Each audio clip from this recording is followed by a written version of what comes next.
Well, the college football weekend was not kind to Mizzou, and now with 3 losses, college football playoff off the table. What else is on the table? We'll talk about that coming up soon. 573-875-KTGR if you want to call or text us. But let's talk all things college football, including this game that happened here in Columbia not too long ago with Bill Connelly of ESPN. Find him on Twitter at ESPN_Bill C, and go and read great college football content all season long from him over at ESPN.com. Bill, just your overall thoughts on how A&M this seems par for the course for what they do to teams, but how did you view it from Mizzou's perspective and how they may come out of that with how they played? Well, I think, we saw the plan pretty much from the start. You wanted to just kind of land a couple of big shots, hopefully get some points out of it, and then just defend with your life and, run sideline to sideline, keep Craver and Concepcion in check, be willing to, give up some gains to the tight end and everything. We saw it play out for most of the first half, and they almost got points a couple times. The false start right before the end of the first half threw them off schedule after a nice gain. And you could say through about 29 minutes, it was, playing out about as they wanted. But really, I think what we learned, in retrospect was when Matt Zellers missed Jude James on a pretty easy pitch and catch on the second drive, game was over. He was not going to make the passes he needed to make, and he certainly didn't. And they ran better than I expected, and they still lost comfortably. So, it is what it is. I guess this is when you're in God's hands when you're playing your third string quarterback, and it didn't work out. Yeah, and certainly when you're facing that type of defense, it's going to be tough for any true freshman quarterback, and whatever it was, jitters or mentally how it works into the game for him. But just going forward, what now for 3 games, especially from that one position, should Mizzou reasonably expect now? Should they see step-by-step improvement from this guy, or is there a whole lot that needs to be not necessarily overhauled, but what else could be underlying for this Mizzou offense as they, they ran it well, but a lot of times couldn't get themselves unstuck? Yeah, it's going to be interesting against Mississippi State because, it's really easy to watch this game and think, well, I mean, Mississippi State's just going to put every player in the box, every defender in the box, and force Zollers to beat them, except Mississippi State's terrible against the run and actually pretty good against the pass. I don't know if that changes the calculus at all or if it really does make them just absolutely load up, but it is going to be really interesting in that regard. Mississippi State's just a competitive team. If you play well, you'll beat them. If you can't throw, you might not. And it's just going to be about execution at this point. This is still football. The seasons are still pretty short. These guys like each other and want to fight hard and play one more home game. And if they go out and play well, they'll be fine. And you just use this as a learning experience for the guys who are going to be on the team next year as well. And Mississippi State coming off a 20-point home loss to Georgia. We'll see how they rebound and how Missouri does. Elsewhere in the SEC, though, Bill, Vanderbilt surviving a scare in overtime from Auburn, who apparently you take away the coach and they can now score 38 points in a football game. Who knew?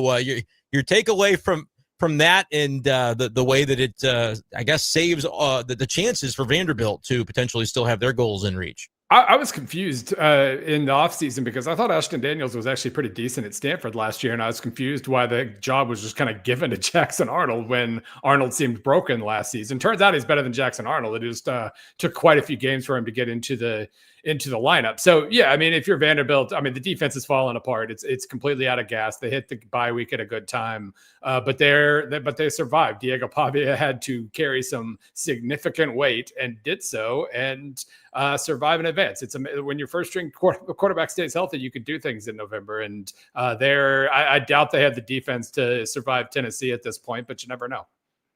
Bill Connelly of ESPN here on the Big Show KTGR and the KTGR app. And when it comes to just the big picture in the SEC, especially at the top, when, really all 4 teams at the top, they played this weekend and for the most part didn't have a whole lot of trouble. I mean, maybe you could call that for Alabama because they didn't score as much, but still covered the spread there. But between Alabama, Georgia, A&M, and Ole Miss, how hard is it to parse between who might be breaking through from that group and competing for the SEC title, making runs in the playoffs here? How do you kind of square all that? Yeah, I think. Well, first of all, it was good to see Georgia show up in the first quarter. I realized they still trailed there for a minute, but trying to actually deliver your A game before you're down in the fourth is a great idea. And it was good to see that they have that card to play because I mean we know they are brawlers, and we know that if you do not take them all the way out, they're just going to be fighting, and it's going to win them some more games moving forward. But knowing they had a little upside, I think was pretty good. Alabama, I just want to see them dominate. It really is 2023 Washington all over again when they know exactly the plays they need to make. They make them, and then they just kind of let opponents hang around a little bit. And if LSU had anything to offer offensively, they could have found themselves in trouble. The offense is extremely one-dimensional. They can't run the ball very well. That makes it an interesting matchup if you think about a potential SEC championship with A&M, because A&M can basically do everything except defend the run. So I don't know how that works out either. But no, I just want to see a little bit more domination from Alabama down the stretch. They have obviously the resume, but I don't know what their A game is, so to speak. Do you think they can bring that against Oklahoma? That's going to be an interesting matchup where Oklahoma's kind of that better defense than what they have shown offensively as well. But how do you see that one lining up as Alabama gets that game at home this coming weekend? Yeah, I mean, maybe we'll see a little vengeance for last year for that game. Maybe they bring a little extra in that regard if they're capable. But otherwise, I would assume it's going to play out a lot like the LSU game, just in that.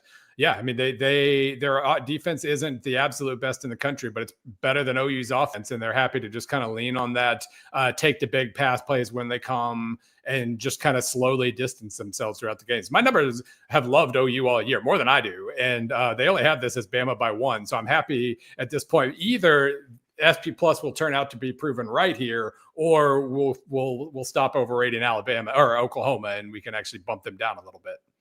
Bill Connelly of ESPN here on the Big Show KTGR, and the other one of those really big swing games coming this weekend with Texas and Georgia. It just seems that Texas has been just surviving through a lot of these, but at times looking pretty good doing it, and now they get a real shot at one of those signature wins. So, I mean, we talk about Georgia looking a lot better to start out games, but how do you see those two meeting up in Athens here? Yeah, this is another kind of strength versus weakness kind of situation, or weakness versus weakness, I guess, with Texas's offense. They did a good job of stretching Vandy from sideline to sideline and getting a lot of yards after catch on short passes, and that's good because Arch Manning's footwork still isn't great throwing the ball down the field, except you beat Georgia by throwing downfield. That's been their biggest weakness so far.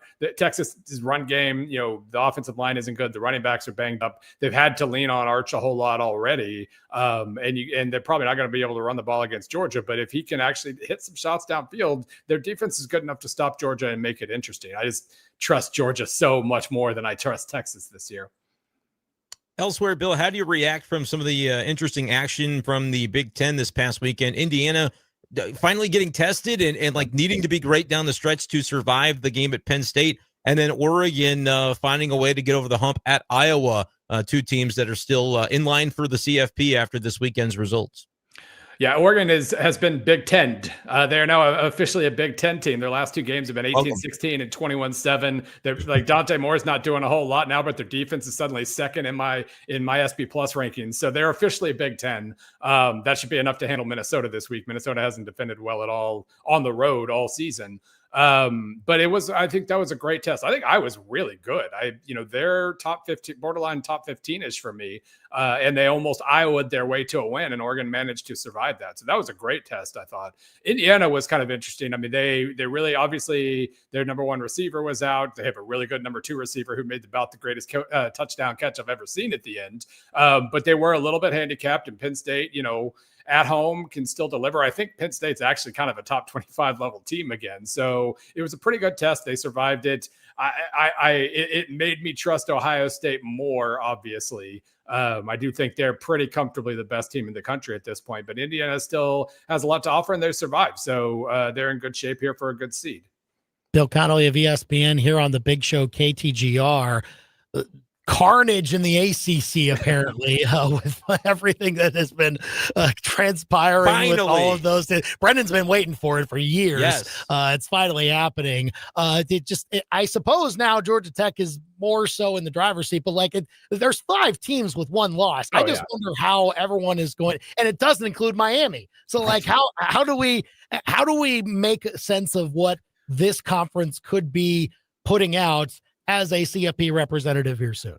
Yeah, I mean, Miami's the only team in SP that ranks higher than 24th in SP Plus right now, but they've lost twice, so they need a lot of help to get back into the chase here. Meanwhile, Pitt's 24th, Louisville's 22nd, Florida State's 28th. The fourth best team in the conference is 4-5, but then SMU's close, Georgia Tech's close. They're all bunched there together, which means like everybody's going to go 1-2 or 2-1 here down the stretch, and we have no idea yet how this is going to play out. I do hope for like Haynes King is. I have a piece coming out later this week doing what I did a couple months ago and ranking all the power conference quarterbacks. Haynes King's second in my rankings at this point. It kind of shocked me to see that. He has been so unbelievably good over the last month, especially like 295 passing yards a game, 90 something rushing yards a game, ridiculous numbers. And he has to because his defense is terrible and getting worse. Kind of a Diego Pavia situation there. So I'm rooting for Georgia Tech, I think, here, but there's absolutely no talent. Really, I'm rooting for Duke to win it and at 9-4 so that 12-1 James Madison gets into the playoff instead. Oh, there could be some craziness for sure. Now, this next question is not an ACC question. I want to be completely clear about that. But do you think that Notre Dame can hang 100 on Pitt? Because apparently that's fine in the world of Pat Narduzzi. Yeah, that was, Pat, I appreciate the guys who don't just say coach speak, but Pat needs to maybe watch what he says sometimes. Well, really, that's the opposite. That's not bulletin board material right there. It's the opposite of that. So now Notre Dame will relax, right? And there you go. No, because they need it. I mean, Notre Dame needs this win, and they're home free pretty much. And Pitt is, like I said, up to 24th in my rankings. They put a freshman in at quarterback, and suddenly they've been like the second best team in the ACC. So must be nice. And so they can attack on the edge. Yeah, very like a complete mystery true freshman too. And it turns out he's awesome from the start. And not having to play A&M in his first start probably helped, if we're being totally honest there. But still, he's confident. Pitt's confident. They attack on the edge like they always do defensively. It will be a good test for Notre Dame. I think Notre Dame's just playing too well right now, and that'll end up making the difference.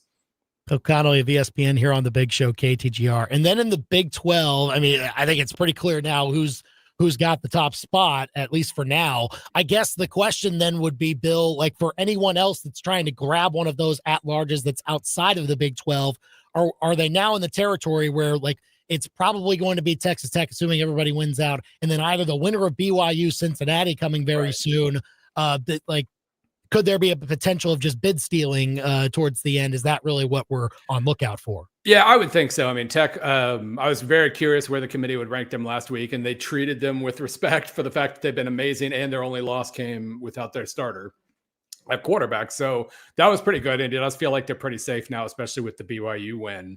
The most interesting thing to me here is like Utah really is in strangely good shape and almost probably doesn't want to make the Big 12 title game. Like they can kind of sneak into that number 11 ranking with nobody looking. And it's, I think, the same kind of deal where, they've lost to the two best teams they've played. They don't have an amazing win, but you watch them play, you watch them dominate. The computers love them. I got them 7th. I think Brian Fremeau's FEI has them even higher.